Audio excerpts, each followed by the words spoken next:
Why is NATO preparing Europe's ports? And how will this affect crypto? Rotterdam is being prepared for military cargo. Is something big about to start?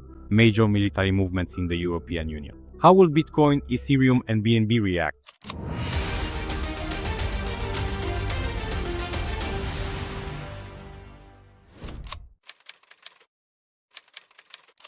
And now it's time to pick the winner.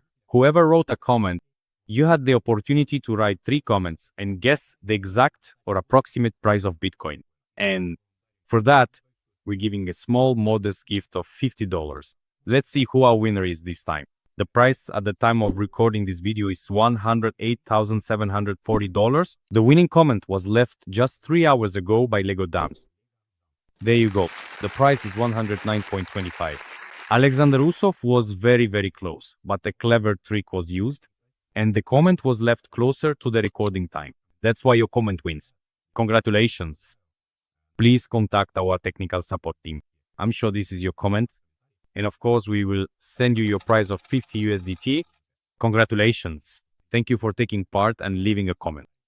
And as for the rest of you friends, take part in our contest, which is now held on a weekly basis.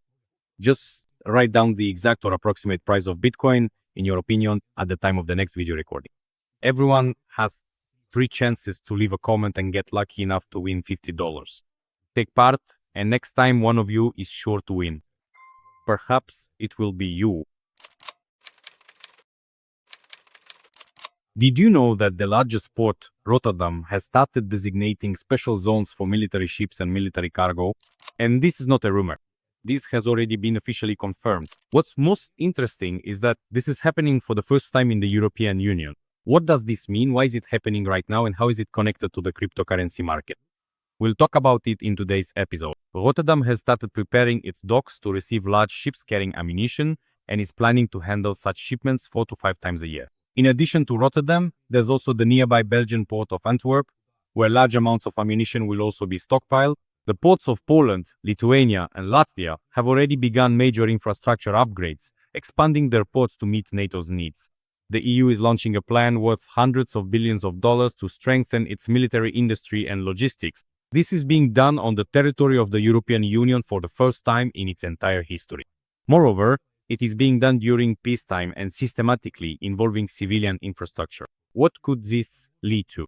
Historically, such large-scale military movements have always predicted sharp changes in geopolitics. For example, Afghanistan, 2021, the build-up of US logistics. Iraq, 2003, massive transfers of military equipment and ammunition, 6 to 9 months before the invasion.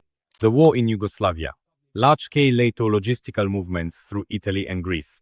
In 2025, we are seeing similar actions, only now in Central Europe. How will this affect the cryptocurrency market? Stock markets have already started to react. Defense companies are growing, and investors are moving into safe haven assets. Crypto is in the spotlight as an independent asset in uncertain times. Bitcoin may see huge demand, as it is considered digital gold.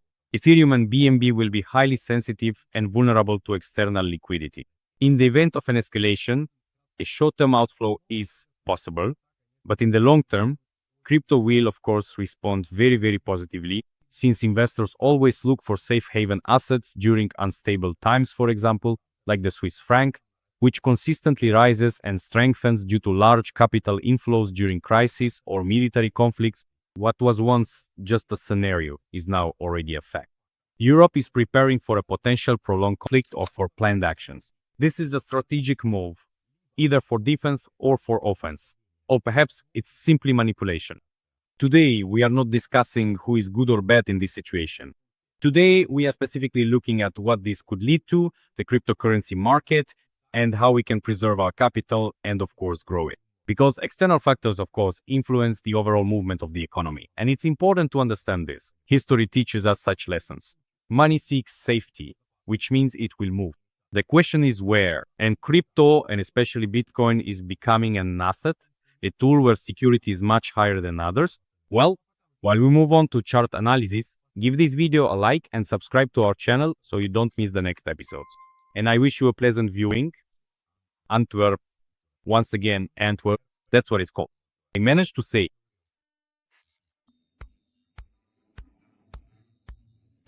It's great that we have editing. As usual, we're looking at the Bitfinex exchange monthly time frame. But let's also remember the quarterly time frame. The quarterly time frame closed very well, above previous highs, so that's a positive sign.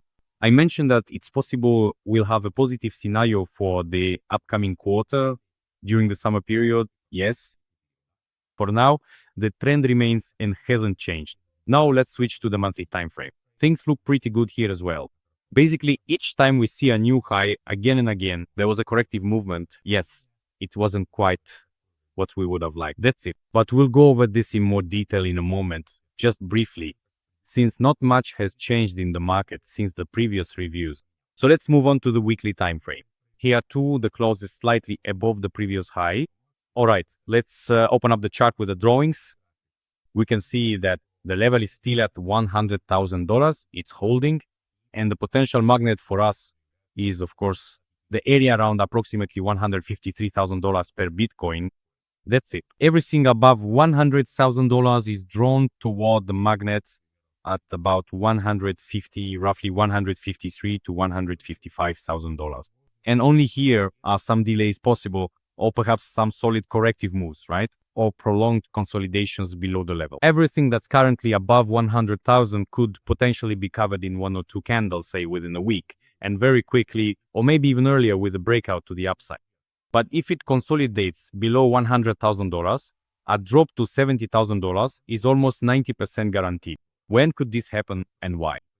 In the event of some kind of military action or global instability or a major, strong news background, crypto could collapse in an instant. But that would be an excellent opportunity for us to buy. Overall, the market looks lively and it's just now starting to gain momentum. So a corrective movement is possible. That's it. You need to keep this in mind and understand it because there are external factors that can influence this. But overall, crypto looks extremely positive. The levels I mentioned are the ones you should rely on, and those are the ones we rely on as well. At the moment, I don't really see any major doubts in the market. On the contrary, we've had a breakout of the downward trend line, the one that's been in place since May. It was broken after several months, and now they're trying to consolidate here. If consolidation happens, the next move will, of course, be towards the area of about $150,000, $155,000. That's basically it here. So the downtrend, the short-term local one, has been broken. Although before that, the highs were getting lower and the lows were also getting lower. So it would have made sense to go down. Yeah, of course they could still push it down. I've already told you the reason why. That's why it's important to keep an eye on this. But that would be a good opportunity to buy. That's all I have for Bitcoin for today. Let's move on to Ethereum.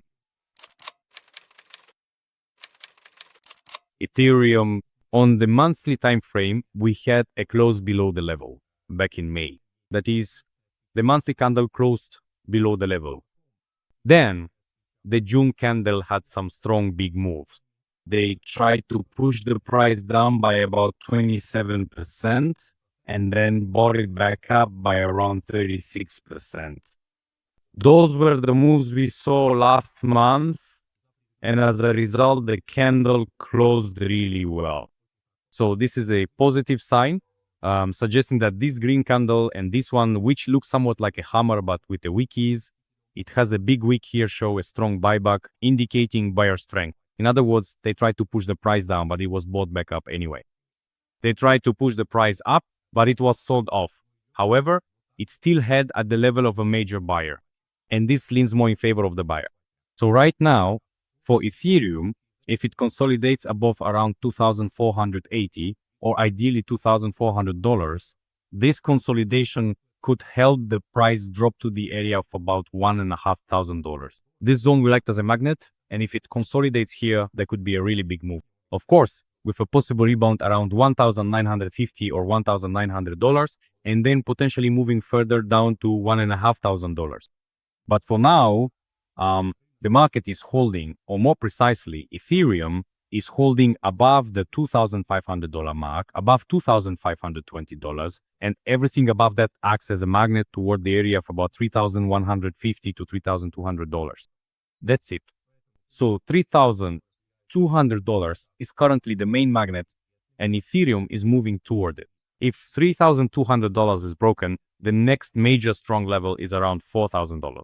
And of course, after decisively breaking through the significant $4,000 mark, it will undoubtedly take off to reach the impressive numbers I meticulously mentioned earlier.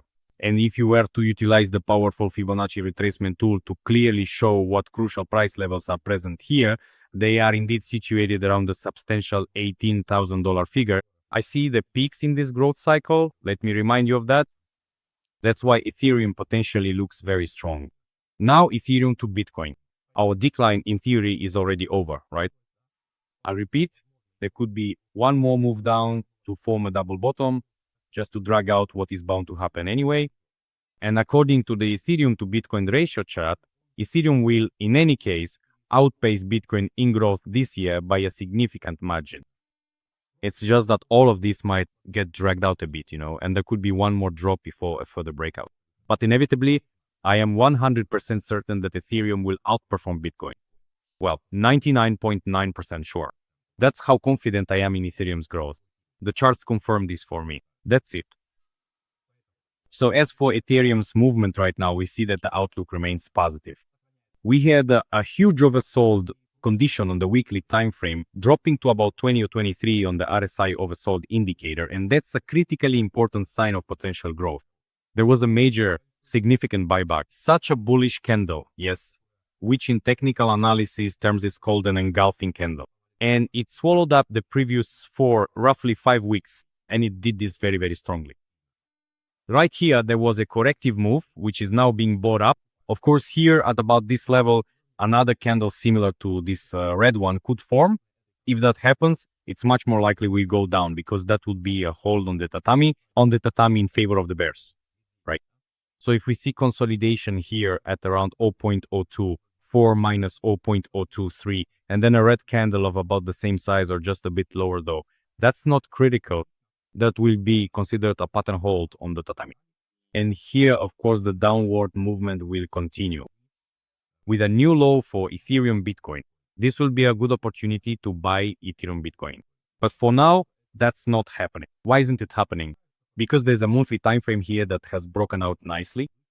There's also a candle here that was pushed both ways, sold and bought, but the buyer turned out to be strong and is still holding for now. Usually this kind of candle formation sends the next candle higher. That's why, in my opinion, Ethereum Bitcoin also looks very, very good. Binance Coin. As for Binance Coin, basically nothing has changed since our previous review. This entire zone that we've had here since May or roughly April of 2021. For me, this area represents a huge, huge accumulation of positions. Plus, there's a textbook bullish flag here, just a perfect bullish flag. And according to technical analysis, the breakout from this flag targets the height of the flagpole. On the weekly time frame, technical analysis works out with 90% accuracy. For those who took our course, I showed how chart patterns work and what you should pay attention to during analysis, right? And now I'm showing you that this is an important pattern bullish flag, especially on the weekly weight. Is it weekly? Oh, it's monthly. Wow! Monthly time frame? It's not weekly, it's monthly, which is even more significant. And here, in fact, it's also forming on the 3-month time frame. So that's why I believe that Binance Coin has a 90% chance of breaking upwards and heading toward its all-time highs. And those highs, well, even if the breakout doesn't happen exactly at these levels, but a bit lower, right, from around $715. So Binance Coin is confidently looking at the $2,000 zone already this year, especially if this bull flag pattern plays out. That's why I believe that a strong, significant growth for Binance Coin is inevitable. In percentage terms, that's about 200%. If you know how to grow your assets, or you have a place where you can multiply Bitcoin, Ethereum, or BNB, this will be a good indicator, like 2, 3, or even 4 times gains in dollar equivalent in safe, strong, and stable assets such as Ethereum, Bitcoin, and BNB. I'd also like to take a look at the Solana chart because it's quite an interesting picture. Here on the monthly time frame chart, we can see that a bearish divergence has formed, right? Here's a good example of a bearish divergence. There was a breakout here, a move downward, Right now, there's going on testing of the descending line, which used to be the support line. Now, this line is acting as resistance. Accordingly, the consolidation is also happening below the level. And it's possible that Solana might be facing a somewhat corrective, perhaps disappointing scenario for some in the near future, right? That's why I've been saying for a while now that after such a rapid rise, Solana seems likely to head back to around the $70,000 or $70 mark, right? $76 is a really key level, kind of right in the middle, I would say. That's how it is. And Solana is heading towards this level. This scenario could be invalidated only if it consolidates above approximately 185 USDT per Solana. If that happens, then this scenario is cancelled. And after that, Solana could be looking at around $1,000 per unit. Solana is headed for $1,000 per unit anyway, but it might just get there through a corrective move. So if there is a correction, it will be an opportunity to buy twice as much Solana as you could at current prices, for example. It's important to keep that in mind and pay attention to it. The monthly time frame still suggests that there should be a drop to the area around $70 here. Well, thank you for your attention. If you found this episode helpful, please give this video a like. Leave your comment below. I enjoy reading them, and of course, I'll be replying to you. Thank you for your attention. See you next time, and goodbye.